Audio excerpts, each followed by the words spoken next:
میں تفصیل کے ساتھ دوسری طرف بھی جاتا ہوں، نثر کی زبان میں بھی آپ کے سوال کا جواب دوں گا، لیکن مجھے آپ کے سوال کے جواب میں عطاء اللہ قاسمی کی وہ بات یاد آ رہی ہے عدالتی نظام کے حوالے سے، وہ یہ ہے کہ اس نظام میں زر کو برباد ہونا چاہیے، چاہتوں کا ایک نگر آباد ہونا چاہیے، اور ظلم بچے جن رہا ہے کوچا ہو بازار میں، عدل کو بھی صاحب اولاد ہونا چاہیے۔ ضرورت اس بات کی ہے کہ یہ ہمارا 120واں نمبر اس لیے آیا کہ آپ اپنی اسلامی تاریخ کو اٹھا کر دیکھیں تو آپ کو ایک بڑی خوبصورت بات نظر آئے گی جو کہ پڑھنے کے بعد پتہ چلی۔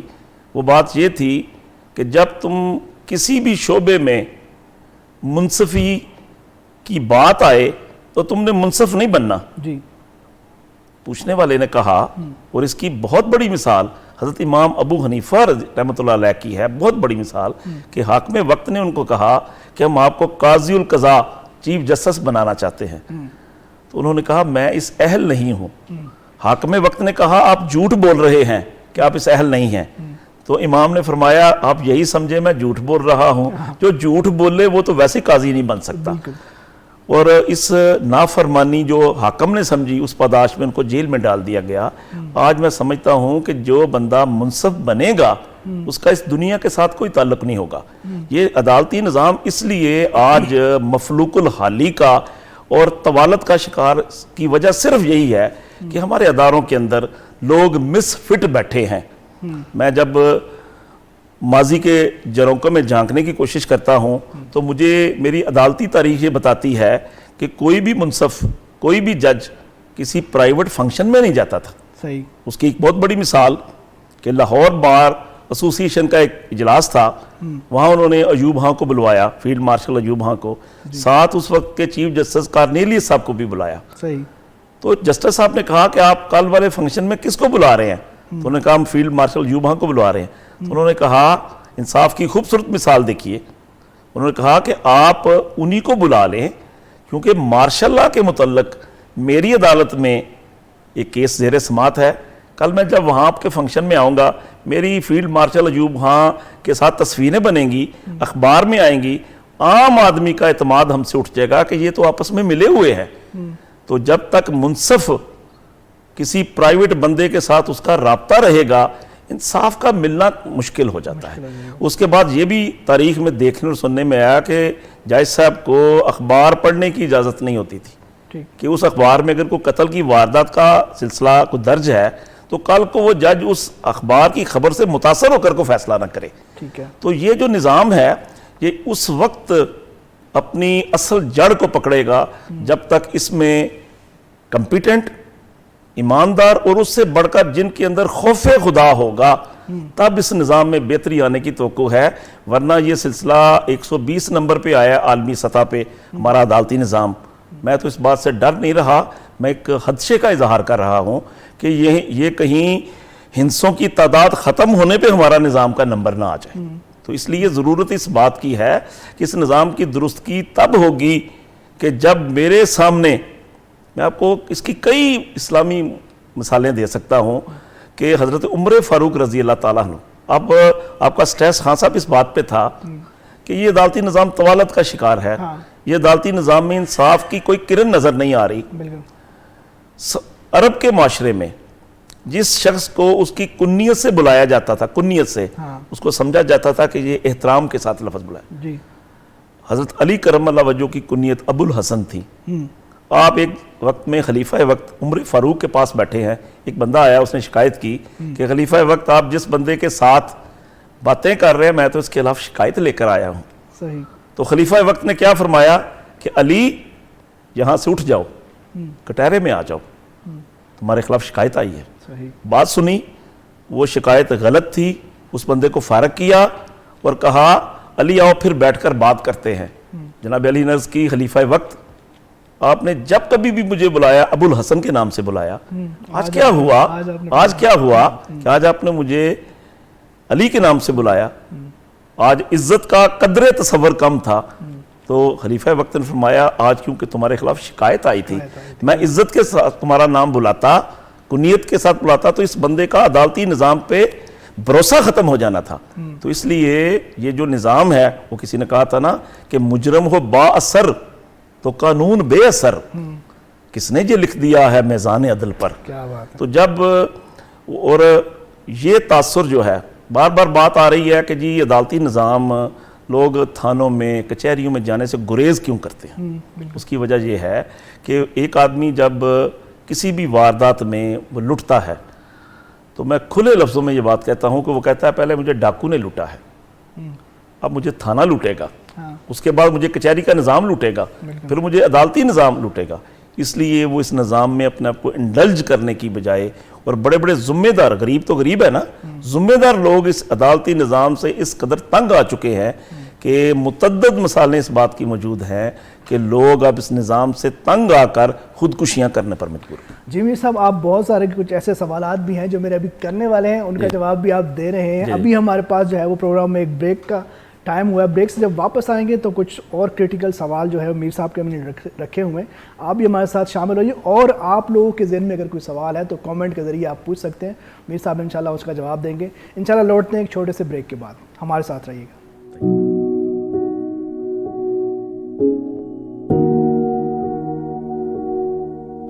ویلکم بیک ناظرین, آپ دیکھ رہے ہیں دکھ اور مسیحا, اور آج ہمارے ساتھ مہمانوں میں شامل ہیں شاہد میر صاحب ایڈوکیٹ, اور ان سے بہت سارے تلخ سوال بھی ہو رہے ہیں اور ایسے سوال بھی ہو رہے ہیں کہ جس سے مطلب میں بڑا پہلے تو وہ ڈر بھی رہا تھا کہ پتہ نہیں اس طرح کے سوال کرنے چاہیے. سر میں آپ سے ایک اور ابھی ایک سوال جو کہ شعر کی شکل میں ہے اور اکثر سننے کو ملتا ہے کہ پیدا ہوا وکیل تو شیطان نے کہا لو آج میں بھی صاحب اولاد ہو گیا.